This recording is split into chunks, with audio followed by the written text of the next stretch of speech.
Alam mo bang mas healthy ka kung malakas kang mamulutan? Pag umiinom po kasi tayo ng alak, direktang pupunta yan sa sikmura natin. And kapag nasa sikmura na yan, sisirain niya yung lining, bubutasin niya yung sikmura mo, at pwede kang sumuka ng dugo. Pero kung kumain po tayo ng pulutan bago mag-inom, naglalagay tayo ng extra layer sa ating sikmura. So kapag uminom na tayo, hindi masyadong apektado yung sikmura natin. Onti lang yung dumadamping alcohol sa lining ng sikmura at less yung tendency na mabutas ang sikmura mo. So nakangiti na naman yung mga kung fu mulutan, wagas. Ang common na Pinoy pulutan ay sisig at chicharon. At sa bawat inuman session, ganito karami yung pwede mo makonsume na mantika at ganito naman karami yung asin na pwede mo makain. At kung madalas na ganyan ang pulutan mo, mahihirapan ngayon ang puso mo, pwede siyang lumaki at masira.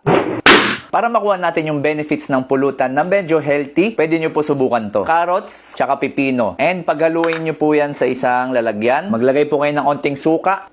And pwede nyo po lagyan ng mga inihaw na isda, karne, o baboy. Masarap, healthy, at may protection pa rin sa sikmura mo pag nag-iinom ka. Okay lang naman mamulutan as long as healthy. Ang hindi lang talaga okay kung malakas ka mamulutan pero wala kang ambag. So kung may kakilala kang malakas mag-inom at kung fu, tag mo sila sa video na to.